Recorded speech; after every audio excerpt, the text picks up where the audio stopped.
পানীৰ দৰত শাক পাচলি বিক্ৰী হোৱা এখন বজাৰ। জিয়া 20 টাকা, ভাতকেৰেলা 20 টাকা, ভাতকেৰেলা 25 টাকা, 20 টাকা হেনে কৰিব লাগে। বেঙেনা 30 টাকা। পাইকাৰী দামৰ আধা দামত য'ত বিক্ৰী হয় সতেজ পাচলি। গুৱাহাটীৰ বজাৰৰ খুচুৰা দোকানত 80 টকাত বিক্ৰী হোৱা জিকা য'ত বিক্ৰী হয় 25ৰ পৰা 30 টকাত।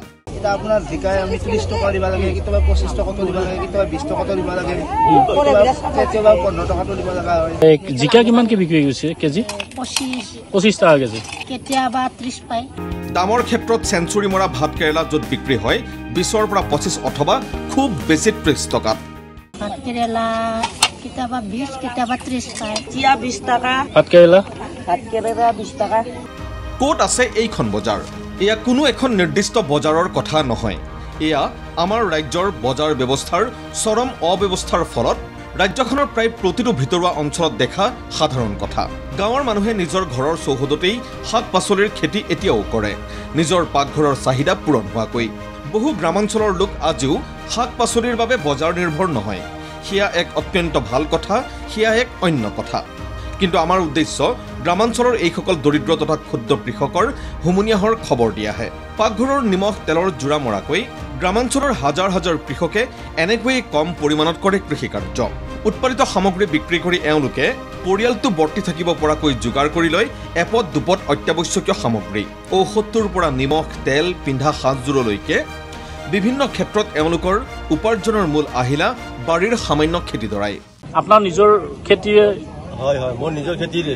কি কি খেতি কৰিছে আপুনি? মোৰ জিকা আছে, কোমৰা আছে, ভেন্দি আছে, তোমাৰ ভোল আছে, ভাতকেৰেলা আছে। 20 টকাও বেচব লগা হয়, 30 টকাও বেচব লগা হয়। মানে ভাতকেৰেলা জিকাটো কেতিয়াবা 20 টকা বেচব লাগে, 30 টকা বেচব লগা হয়। উচিত মূল্য নাপায়। উচিত মূল্যটো আমি যেতিয়া তেতিয়া নাপাওঁ। এতিয়া আপোনাৰ ভাতকেৰেলা 25 টকা, 20 টকা হেনে কৰিব লাগে কিলো। কিমান খেতি কৰিছে? মই মাত্ৰ 2 বিঘা, 8 বিঘা। প্ৰতি বছৰে কৰি থাকোঁ। কিন্তু ৰাজ্যত নগৰাঞ্চলৰ বাদে বজাৰ ব্যৱস্থা বুলি বিশেষ একো নথকাৰ বাবেই নগৰৰ বজাৰত 80ৰ পৰা 100 টকাত বিক্ৰী হোৱা সামগ্ৰী এওঁলোকে বিক্ৰী কৰি দিব লাগে 20, 25 অথবা 30 টকাত। যি দামে মুঠেও সন্তুষ্টিৰ হাঁহি বিৰিঙাব নোৱাৰে তেওঁলোকৰ মুখত। আমাৰ খৰচে নিমিলে কেতিয়াবা কেতিয়াবা। আমি উচিত মূল্য পালে ভাল পাওঁ আৰু আমাৰ চলা সুবিধা হয়। কোনোবা এটাতো তাৰমানে অলপ কিবা হৈ যায়, ডাউনত হৈ যায়, কোনোবা এটাত অলপ এনেই মূলখিনি উঠি যায়। কষ্টখিনিতো বেছি নাপায় আৰু লাভ হাজিৰাটো নুঠে আৰু। মানে 100 টকা 80 টকা কেজি বিক্ৰী কৰে, আমি ইয়াত বৰ্তমান 30 টকা 20 টকাতে আমি বিক্ৰী কৰিব লগা হৈ যায়। এতিয়া আমি খেতি কৰি মানে উচিত মূল্যটো আমি নাপাওঁ, এইটোৱে আৰু আমাৰ। এয়া মাত্ৰ বৰমা শালবাৰী আদি অঞ্চলৰ কিছু দুখৰীয়া ছবি। এনে ছবি এনে হেতা হাঁহি গ্ৰামাঞ্চলৰ সকলোতেই বিদ্যমান। Bureau report ND24।